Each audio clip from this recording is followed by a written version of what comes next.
Welcome back to the Warrior Servant Leader podcast, where we talk about real leadership, share real stories and solutions, and no excuses are allowed. Today, we have an incredible guest who I actually have met in person and invited to be on the show, Dr. Arielle Jordan, an Army veteran, licensed trauma therapist, international and TEDx speaker and author. Her work blends lived experience with clinical expertise to create results you can feel.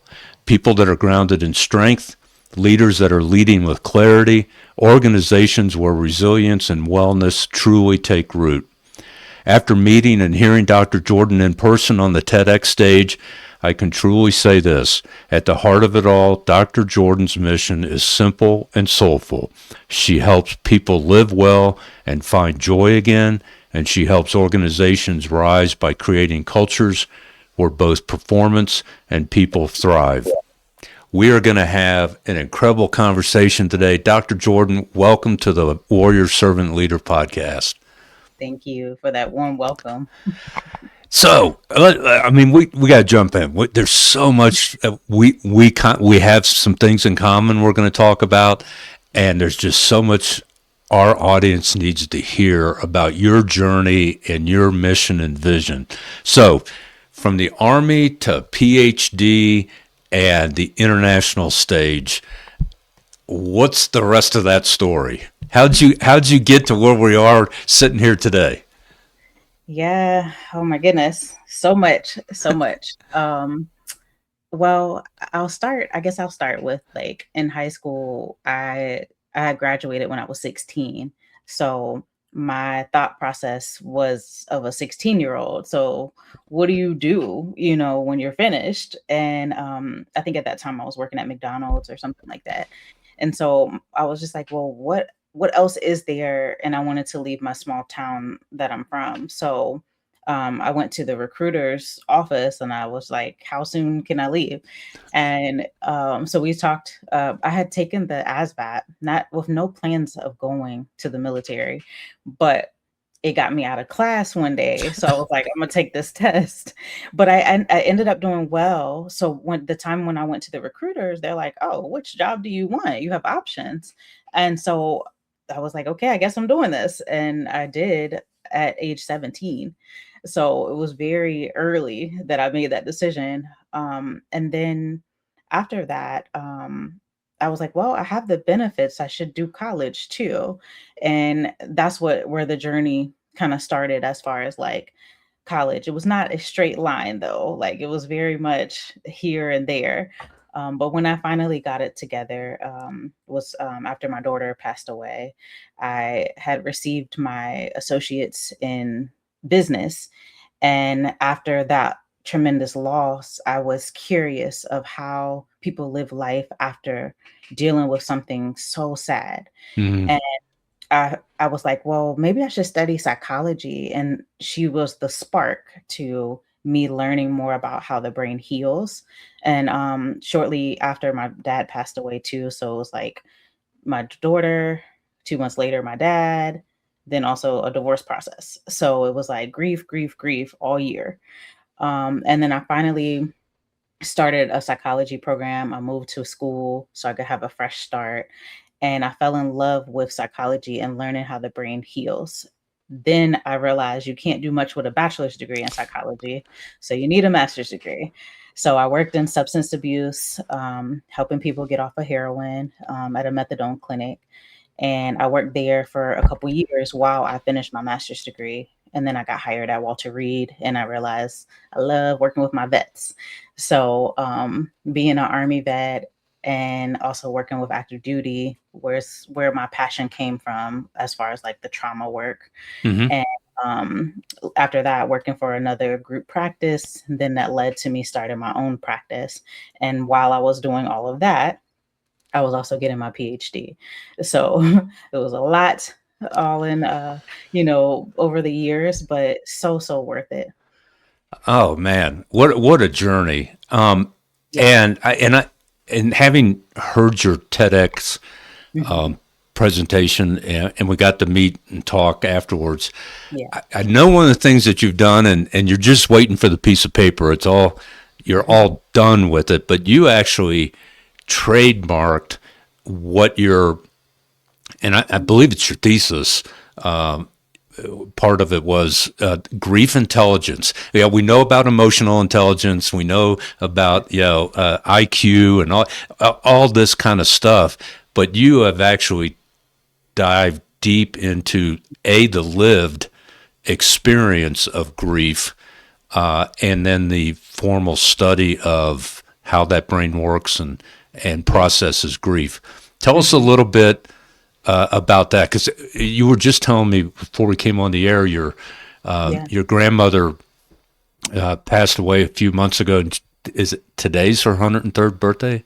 Hmm. Where and Yeah. and so and that, to have that long term of a relationship with Yeah. someone, and then it just boom, it ends. So Hmm. tell us about what is grief intelligence to start with. Yeah. Grief intelligence is being able to recognize, name, and move through loss in a way that it promotes healing rather than avoidance. A lot of times, what you'll see is we'll lose somebody, and we think that, I don't know why we think this, but we think like we're not supposed to suffer or be in pain, or we're just supposed to move on and we can't talk about it or even express our hurt.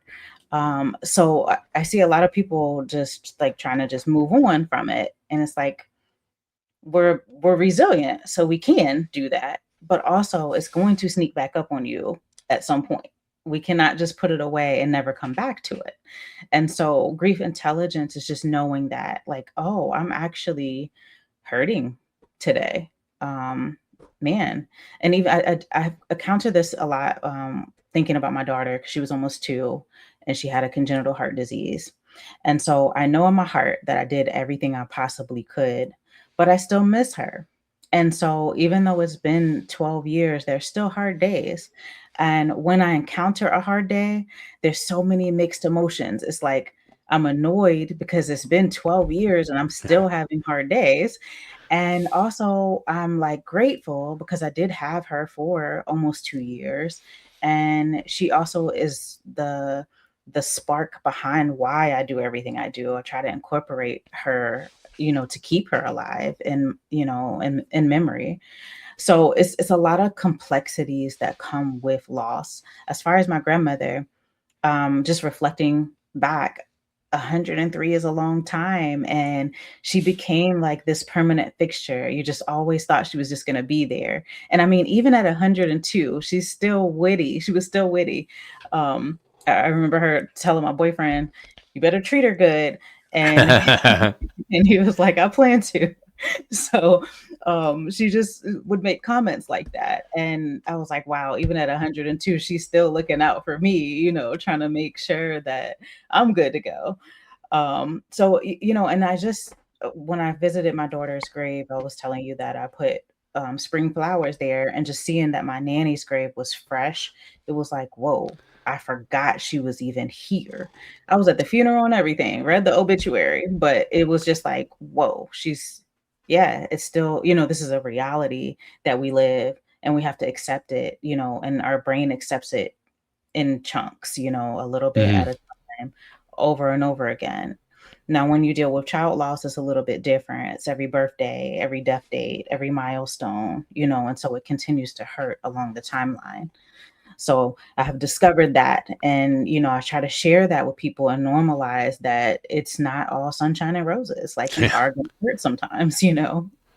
Well, and the grief, your principles and your insights and grief intelligence, it's not just loss because of death. I mean, you even said the grief of divorce. You Mhm. lose a job, you don't get a promotion. Yeah. Things didn't turn out the way Mhm. you had hoped or expected. Right. Touch a little bit, and not just a little bit. A lot for Mhm. quite frankly. How has faith played a role in that grief processing and intelligence? And how does that differ from someone who doesn't have a relationship with God? In your practice, whether it's your actual practice, your lived experience.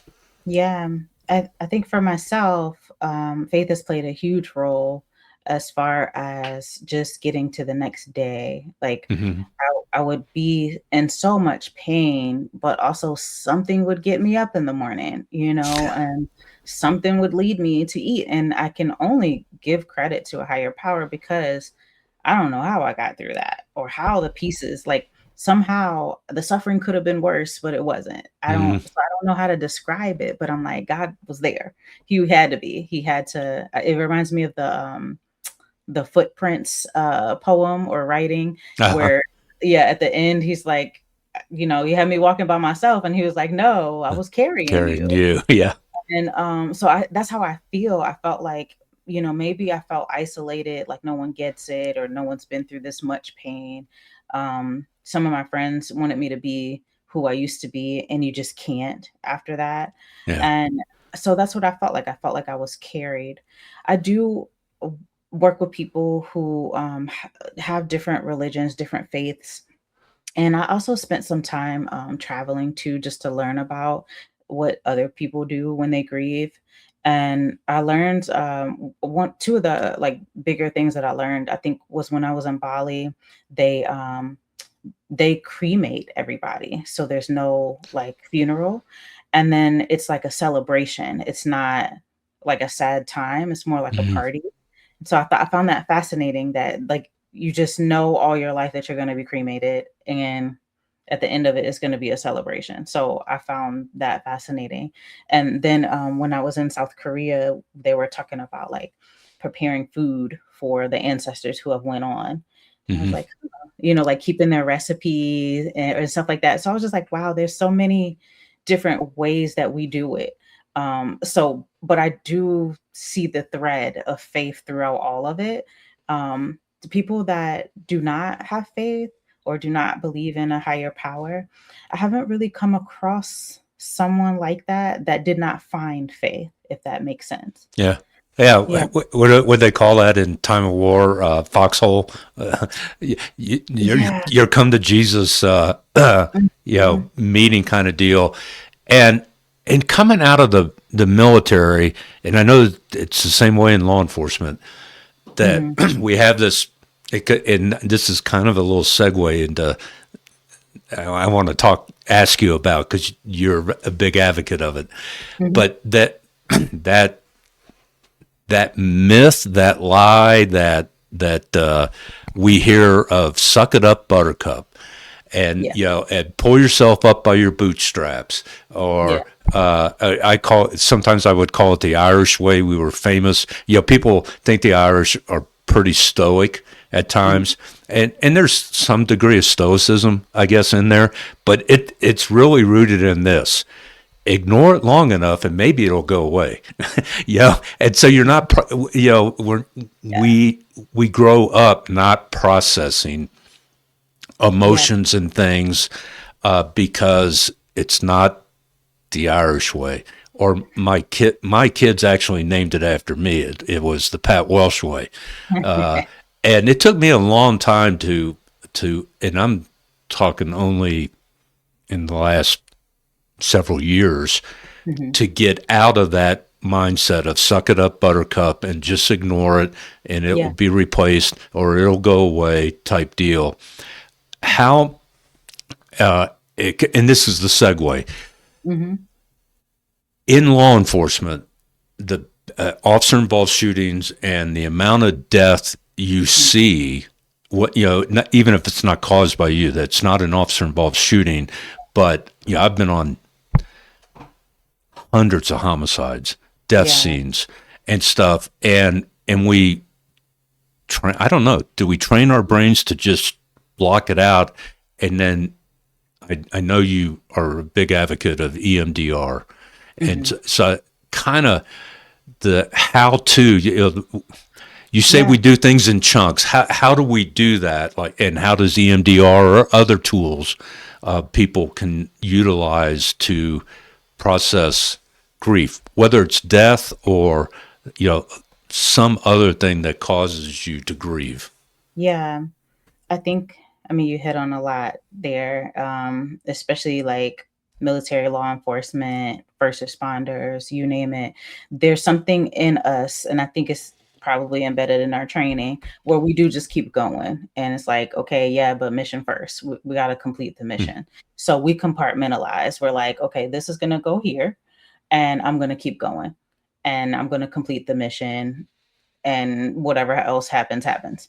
And so I noticed, when I worked at Walter Reed, that there was a lot of people that coming out of retirement, and that's when you usually start to slow down after Yeah. like your 20 years is done and stuff.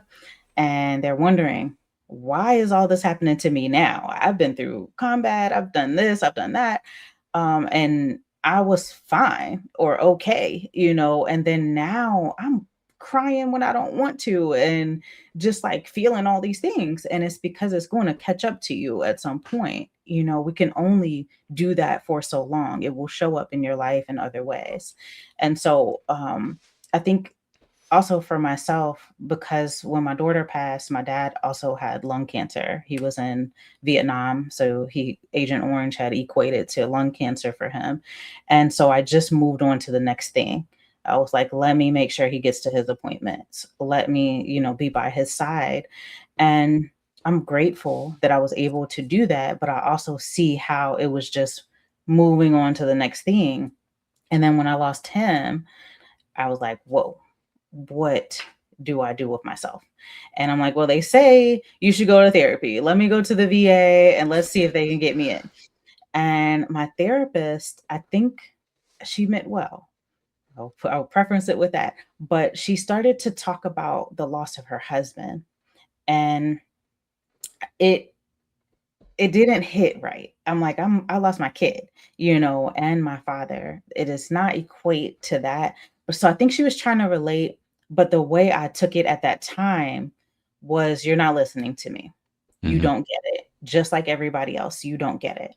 And so I stopped going because I was like, I don't need this, and I kept trying a couple more times where it would be off and on, because I'm like, this is what we're supposed to do. This is how we become okay after like major depression or PTSD or something like that. And it just was not working. And so I was like, something's got to work. And so I studied psychology, and I started learning about the different methods that we can try for our clients. And I ended up going to an EMDR International Association conference. And there's a guy, his name is Dr. Roger Solomon. He's the grief guy. He has studied grief. He was here with Francine Shapiro, who created EMDR in 1990. He was one of the originals trainers. And so I was like, well, I'm going to his session, and I went, and his PowerPoint went down. And he was like, does anybody in the audience have a grief story? And so I raised my hand, not even knowing fully, I think, what I was raising my hand for.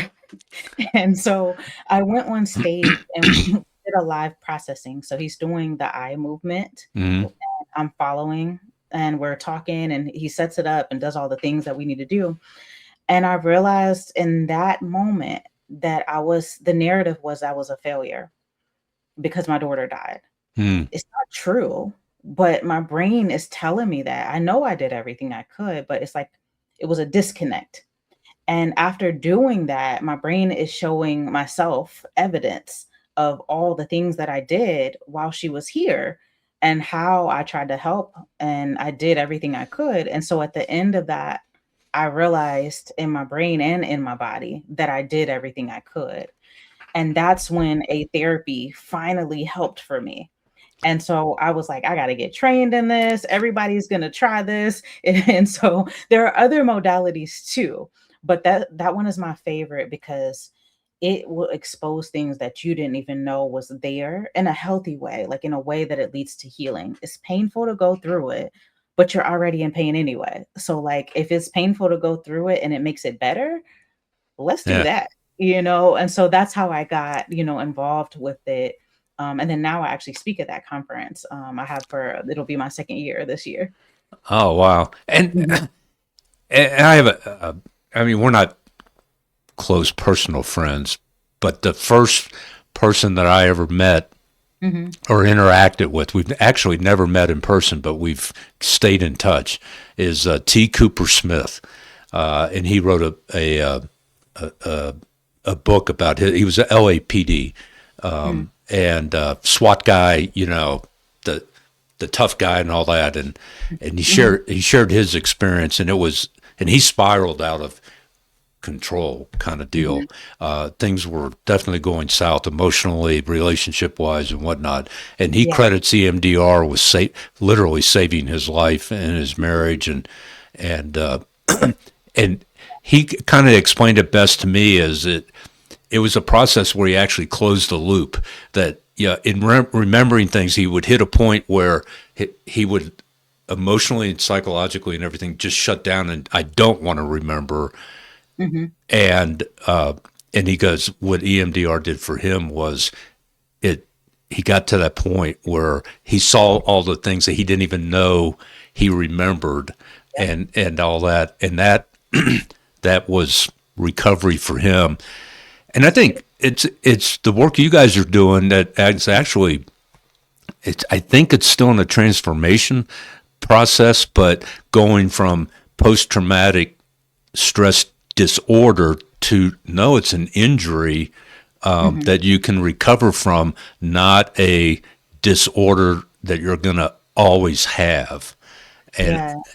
and I think that's I would love to see that, finish the process because I see that a lot where somebody will come in and test for PTSD, the score is high, and then I start to listen to everything that they've been through. And so I'm like, oh, okay, it's trauma, trauma, trauma. It's just not one single episode, it's multiple. mhm. And so once we start to tackle them, and it takes time, maybe like a year or so, depending on what that person has been through. But after that, they're testing below the level that equals PTSD. So that points to, as far as like science, that it's a subclinical level. Now quality of life has been much better. They still have triggers or symptoms because we all will have that, but they handle them better. And that's the difference. Yeah. Yeah. Um, so this is going to come sound like it's completely coming out of left field, uh, which I'm famous for doing.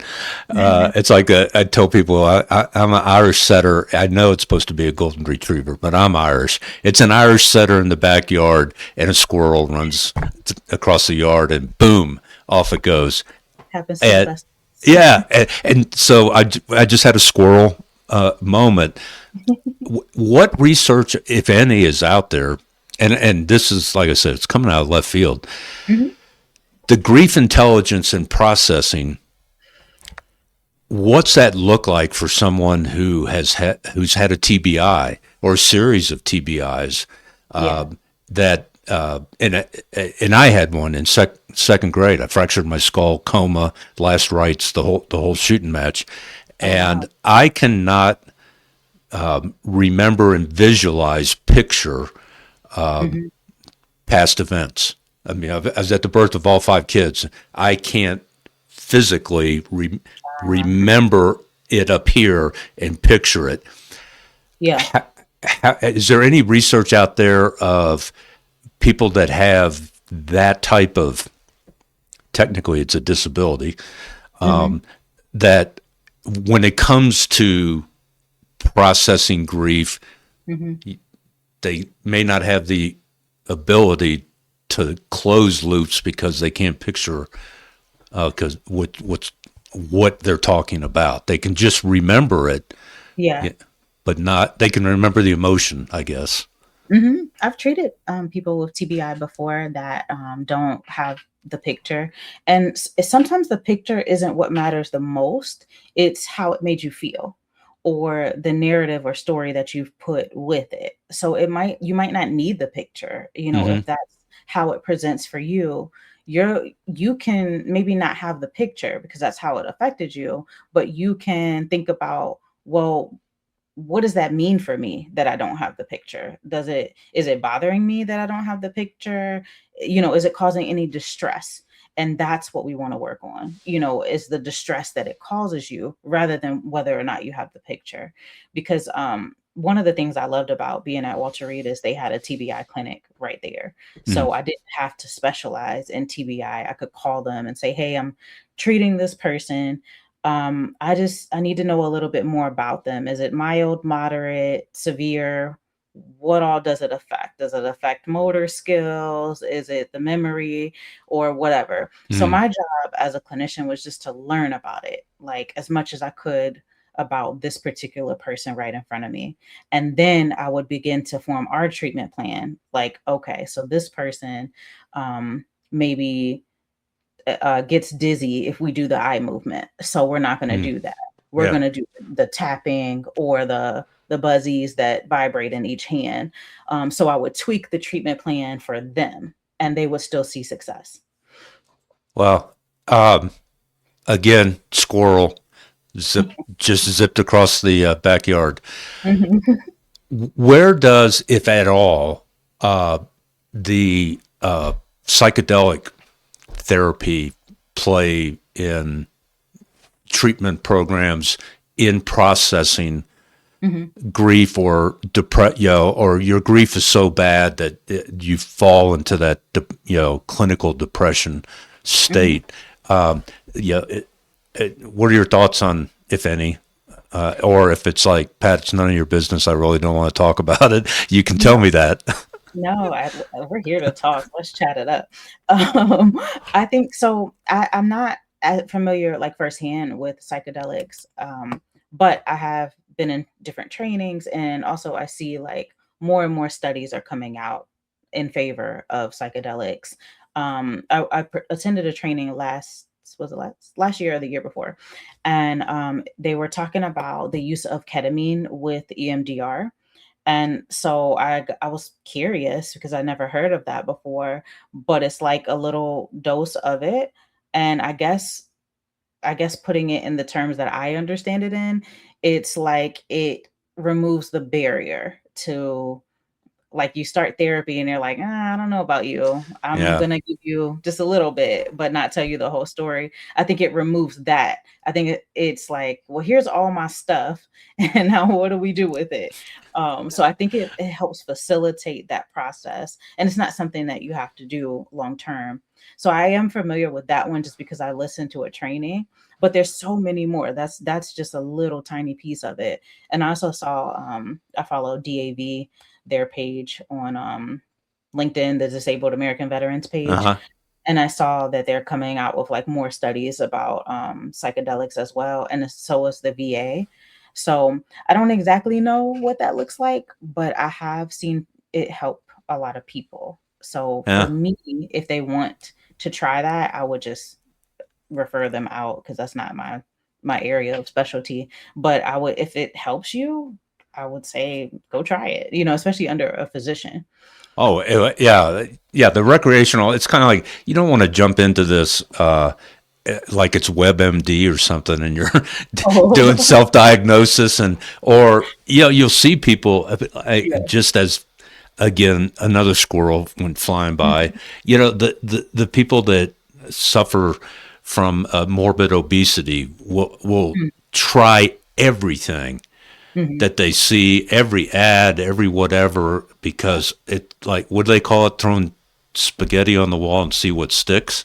Oh, yeah. Mhm. And there's a danger in doing that, particularly when it comes to mental health and wellness. Yes, absolutely. Yes. That And that I people, how will we know what helps you if you're doing 3 or 4 things at a time? yeah. So, and so if I'm speaking to someone, I'm very my style is very just like down to earth and real. Like what you see is what you get. So if you see me a month from now, I'm the same person that you saw on the podcast. So, and so just tell them like, okay, so you're doing this, this, and this. How do you know what's working? And then they'll think about it and they'll say nothing's working, or they'll say I don't know, or whatever. And I'm like, that's the thing, right? So can we maybe pick one for, I don't know, the next month, and you see if it helps you, or two, and if it helps, then continue on with that one and let's just see. Because if you're doing too many things at one time, you're not going to know what helps you. And then you're confused later on if something else happens to you in life and you need help. What are you going to do? All the things again? Because that's a lot. Right. Yeah. Well, and it kind of raises the question. The first thought I had is like, Mhm. my sister, when we were growing up, man, she had terrible allergies, and Mhm. they did that process of elimination of, okay, we're going to stop everything. Now we're going to introduce milk. Is it, is that, and Yeah. it came down to, she was allergic to some crazy stuff like grass and not weed, but Mhm. grass growing in the yard kind of deal. She'd go out and play and then, get hives and stuff. Yeah. And she outgrew a lot of those allergies, but that principle of let's find the baseline and then start introducing things to see what kind of reaction. Yeah. That was one thing, and then I like that I example because that's exactly what it is like. yeah, Mhm. and then I lost the other one. That Mhm. it you were talking about. What do you do when you have a client, a patient that their idea of what helps me Mhm. is from a clinical standpoint, either or what they will feel as help. Like if they go, well, I just want to forget all this and never have to deal with it again. And Mhm. in reality, you and I both know that's not Mhm. humanly possible unless you're in a coma. That's the only way you're not going to remember anything. But their Yeah. idea of being helped or cured or whatever word they want to use is unrealistic. Mhm. How do you work with that person to come to that realization? Mhm. Uh, what do Yeah. you do? That it's like they want the impossible. Yeah, I mean, for me, we're just gonna have a real conversation. I do that usually on day one. Like they fill out paperwork, so I'm already kind of aware of what we're gonna be talking about. Some people are more discreet, so I have to ask more questions, which is fine. But when we talk about the goals, I want to make sure they're realistic. Because if you tell me that you just want to forget everything and not deal with it, my question for you is, why are you here? What do you want to accomplish while you're Hmm. here? Like, tell me more about that, right? Because there's nothing that can do that. So I want to set the expectation, you know, in a realistic way. So if that's your goal, we're not going to achieve it. So what else can we do? Is there another goal? If you can't, let's say you can't do that, right? Because you can't. But let's say you can't, then what is the other option? What are there any other options as far as rather than forgetting everything? Is it possible that we can maybe start to deal with a smaller piece? Maybe Hmm. we don't have to deal with everything. Maybe we'll deal with just what bothers you today. And then we'll gradually get into the bigger things or something like that. I would try to introduce it in a very human way because it makes sense that we want to forget everything and not deal with it. But is that really going to fix your problem? Because usually you're starting a cycle of unhealthiness by doing that. If we avoid it, we create we create short-term comfort, but we are creating long-term anxiety because that thing is not going away. So now Hmm. you're putting yourself in a cycle that most people don't want to be in. So we're trying to break the cycle, not create it. Wow. And I've been taking notes, and I want to come back. Mhm, We're looping back a different direction, mhm. and this is why I tell people in advance that this is not an interview. This is a Yeah, conversation, like we're conversation. having beers and chicken wings. Mhm. Earlier, you were talking particularly the veteran community, and yeah, Yeah. how you said you love your vets, and that and it's when they go into retirement, Mhm. and now they're at the VA because they're struggling with anxiety, depression, and whatnot, and I see that a lot in law enforcement, Mhm. and I read a great book. I was prepared for this when I retired because in 2012 I had read a book in 1999 by Joan Barker. She Mhm. was her master's thesis was how does the danger of duty in law enforcement affect the worldview of a police officer? Mhm. And it was only supposed to be a 3-year study for Mhm. and it turned into a 20-year study. And she wrote a book called Danger, Duty, and Disillusion: A Worldview of an LAPD Officer. Uh-huh. And one of the things she recognized in that, and she was in, with permission, embedded with a recruit class. So her Mhm. 20-year study was of that class, and then only and it included people that made it to 20 years and Mhm. retired. And a Yeah. lot of people didn't. But one of the things she recognized was in retirement, you the reason you're going to struggle after retiring is because when you're out, you're out, and Yeah. you're no longer a part. You're not. It's us versus them. Mhm. And as long as you were active duty and you're wearing the badge and the uniform and all that, Yeah. you're one of us. But then you retire. Now you've become one of them. You're not one of, and that law, and we don't prepare psychologically, physiologically, Right. emotionally for that separation Yeah. and loss of what you had for 20, 25 years. Yeah. So what are some effective things people can be doing, particularly those, young people don't think about this. I Mhm. didn't think about it. Hey, And, it's okay. we all have, we called it the KMA, the kiss my letter in the back pocket. Every cop knows the day they got their, I can, KMA, I'm done. I'm Yeah. full pension. And the same thing in the military. If you sign up for 4 or 6 years, or you want to even do 20 or whatever, at Mhm. 5 p.m. on this date, it's adios. Mhm. Uh, and we have all these great expectations of what retirement's going to be like, and it's Yeah. nothing like that. How can people start preparing for retirement or even the unexpected? You have a career-ending injury type deal. What Yep. can people be doing now that will at least maybe soften or make that transition Mhm. into a new world, so to speak? Yeah. What do you I tell mean, them? that's how my career ended. I had tore my shoulder and got surgery, and so I got a medical out of the military, but I was in for 9 years, so I had planned to do more, but it just didn't work out like that.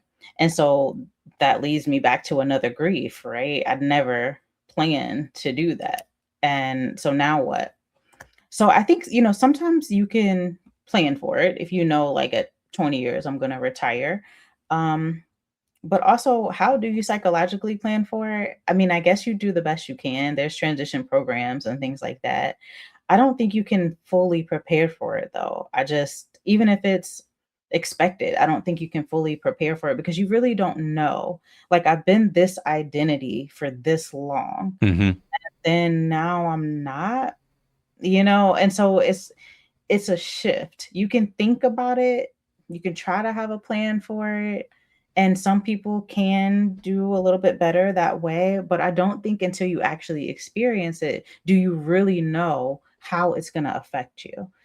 Are you going to, um most of the time what we do is we try to make some meaning out of it. So if I maybe I'll still get up at 5 a.m., and do the run or something like that. So even though I'm not in, I'm going to carry that along with me or something like that. Like we Mm-hmm. try to figure out ways to stay connected.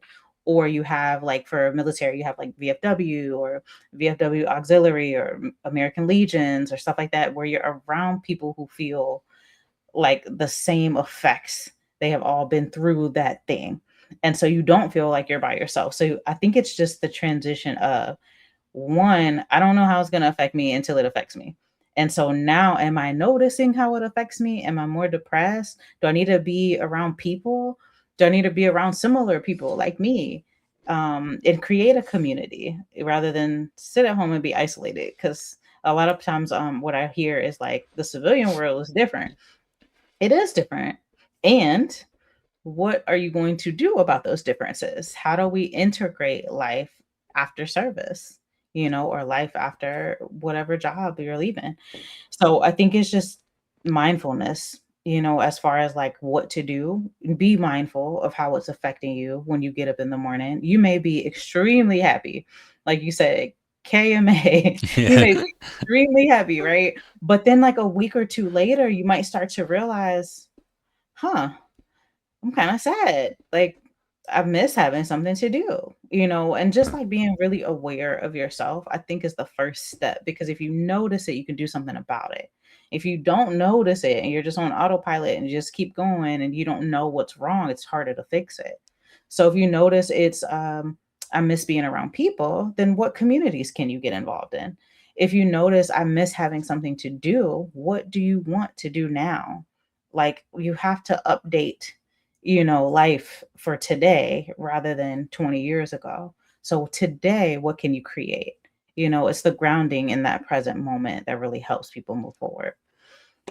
One of the things, one of the dangers I was taking as you were sharing that, I Mhm. even wrote it down. Misery loves company. So be very intentional and conscientious Yes. about, and with cops, you Discernment. know, they have the retirees meeting, once a month or whatever, Yeah. and you go to it and everybody's bitching about something kind of deal. Mhm. Mhm. That's not the kind of company you want to keep. Uh, No. and No. so, I mean, if you think about it, right? Maybe we need 10% of like bitching about something. Maybe we need that 10%.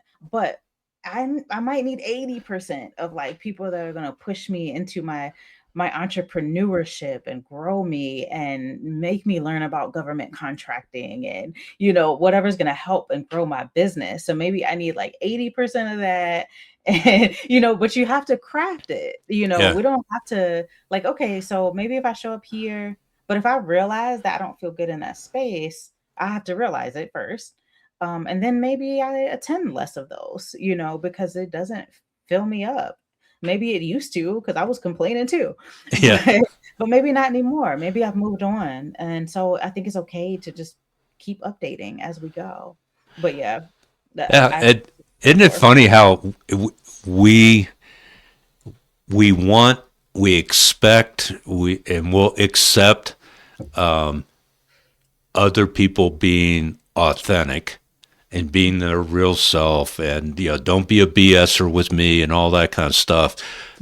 But we don't have that same Mhm. relationship with ourself, Yeah. and that will mask. I mean, think back to COVID kind of Mhm. thing. What did you do when the isolation was forced upon you? And a lot of people, well, I drank a lot, Yeah. or this, that, or the other thing. So if you went through COVID, kind of do that self reflection of what were Mhm. some of the negative things that I was doing. That retirement can kind of feel like COVID unless you intentionally prepare for it. And then even then, because you don't know what's going to happen, Yeah. we had an exit plan when my wife and I. Yeah. We talked about it. We saved for years. We knew when I retired, we were moving to Colorado. We love the mountains. We love 300 days of sunshine a year. It's like, okay, we're moving to paradise, and it's going to be all these great things.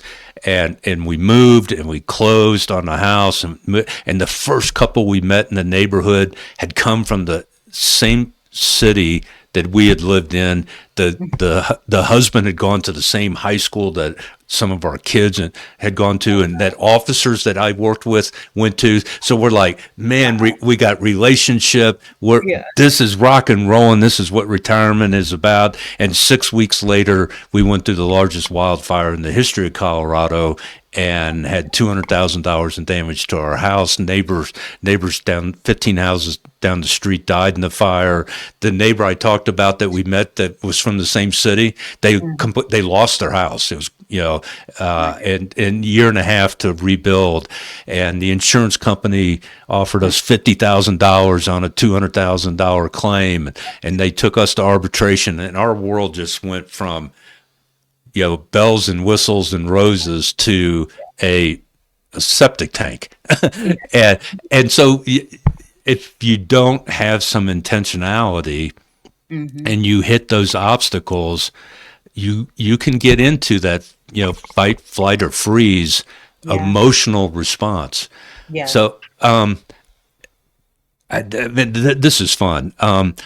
It, what are some because of what you've gone through? Yeah. If you're willing to share it, what are some of the healthy habits and structures that you personally utilized and went through to help you get through processing those obstacles, those challenges, those times of grief or disappointment?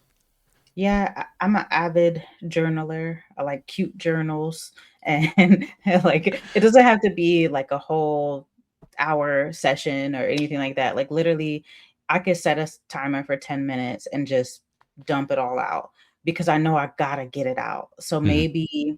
maybe I'm upset with a friend or my partner or something, and I know the first thing that's gonna come out isn't good. So I'm going to write it down first because that's going to help me, one, face my thoughts and feel my feelings and really get clear on what I'm even feeling. Because a lot of times, if we are reactive, we have to come back and apologize later. So, I try to like group it all together because I have a lot of thoughts.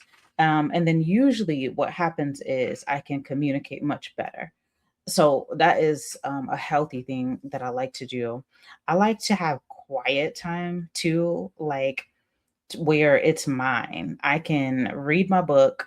I don't have the notifications turned on for like Facebook, LinkedIn, Yeah. Instagram, because I want to go to it when I want to go to it, not when something pops up.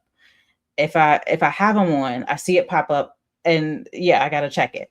If I don't have them on, I don't even know what's happening. And so I will set aside a time when I want to lose myself in my phone for an hour or so. Because I think that I've learned that it steals time and also it can change your mood too, depending on what's happening. So those are like two things that stick right out, and also walking. So I have a little dog, and so he always has to go out, and I always say, like, he helps me because he'll come and remind you of, "Hey, I need to go outside."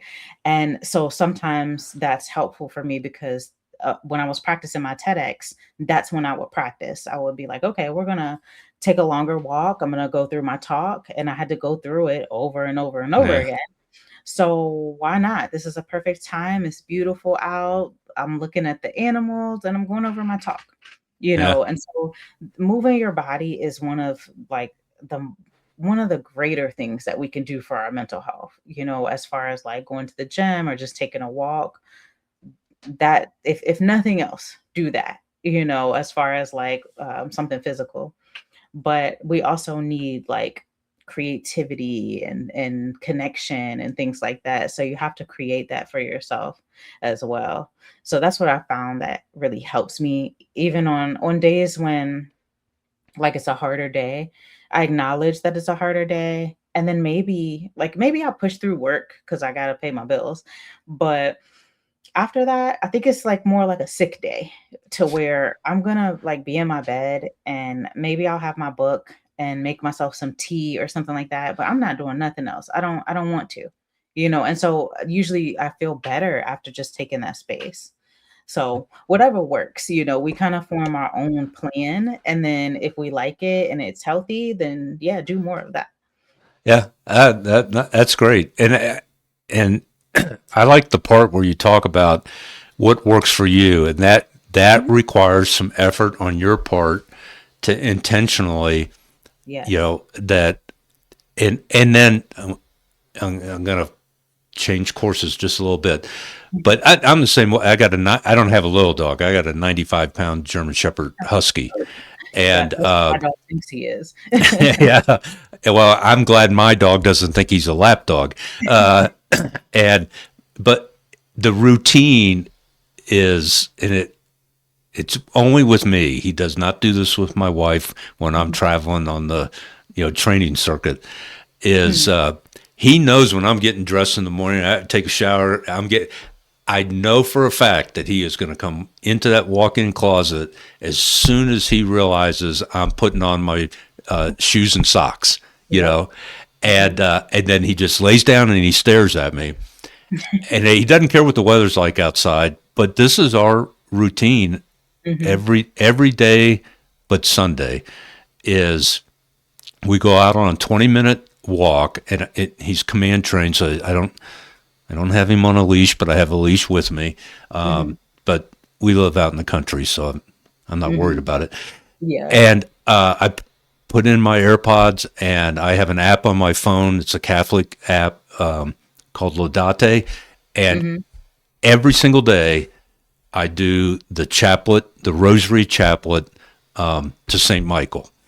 And I'm getting a 20-minute walk in, and he's getting his exercise. Yep. And whether today was 25-mile-an-hour winds, we're going because he's counting on me, kind of deal. And that's what I want to get to is that you want, call it a battle buddy, call it whatever you want, but you want somebody, in my case, it happens to be my dog, that is counting on you, and you can count on them. Yeah. And he doesn't care if I'm in a bad mood in the morning or whatever. It's like, hey, Dad, and he's got blue eyes, and he'll just put his head on my knee and just like, oh, come on, we got to go outside.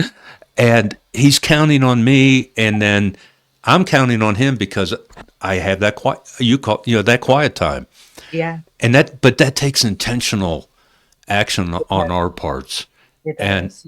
And so, finding that someone, and it can be, a formal relationship like a therapist or, in AA, a sponsor, that kind of, but you can't do it by yourself.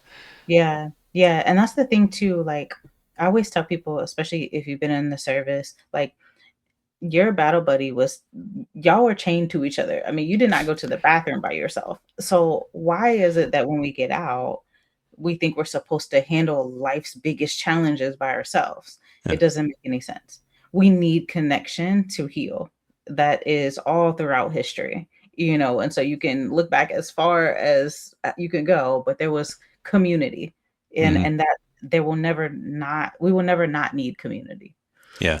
Yeah. What is it? No man is an island. You can try it, but what was the movie with it? He started talking, painted a face on his coconut, and you can try and live by yourself, but it's going to drive you crazy. Tom Hanks, but it's everybody got, they talk about, I know guys that go, oh yeah, when I retire, I'm going to get me a cabin, and I'm just going to leave all this behind. Yeah.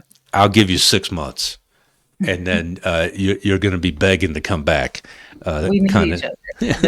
The reality is we need each other, and it's called Castaway. I had to there you go. Yeah. It's called Castaway. Like, literally, we need each other. No matter how we can not want to, as much as it doesn't matter. We really do. We need other people.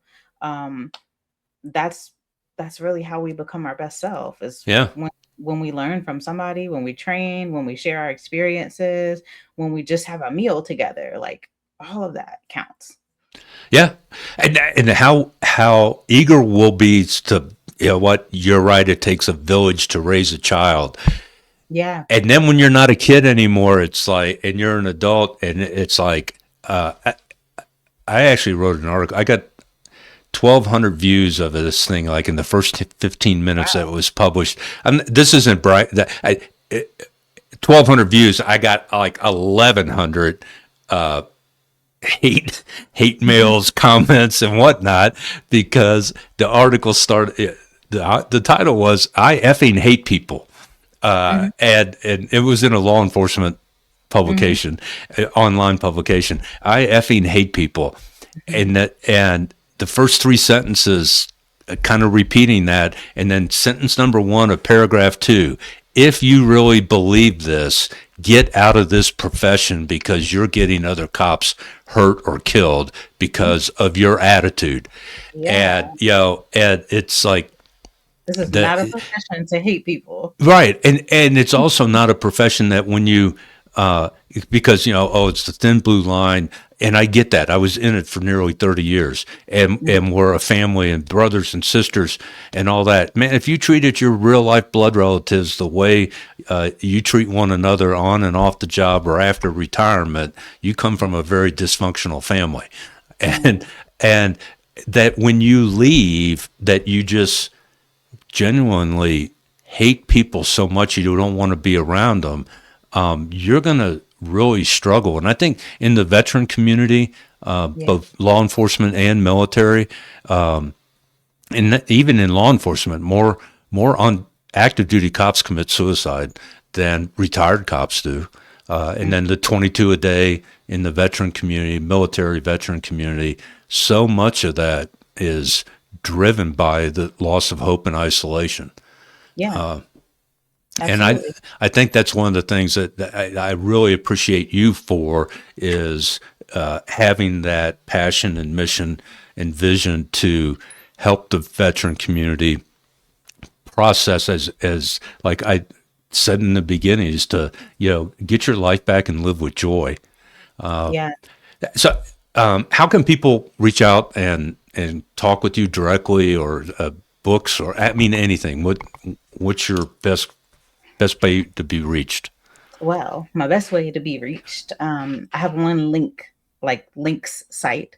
It's bio dot Arielle in for my middle initial Jordan.com.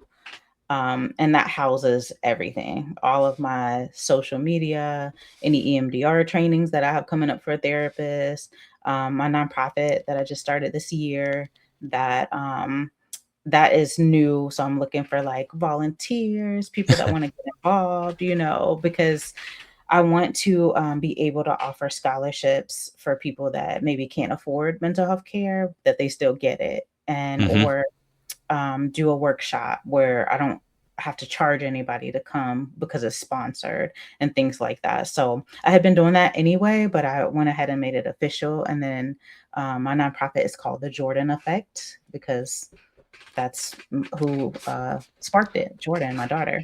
So that's what I named it. And then I also do training and speaking all over. It depends on, like, I'm getting ready to do an EMDR training next month in Mississippi. So I just, go where I'm called. Yeah. And so I get around. So if anybody can, reach out about any of those kind of things. And if I can help, I certainly will.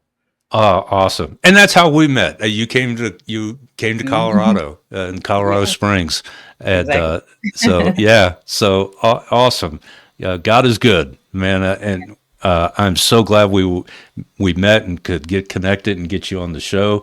For our Yeah. audience, man, we appreciate you. We're now in 74 countries and Hong Kong, China, which isn't a country, but they're kind of independent. So I say 74 countries plus Hong Kong, Plus. uh, and it's your it's your commitment to develop that warrior servant leader mindset that makes us a success as a podcast.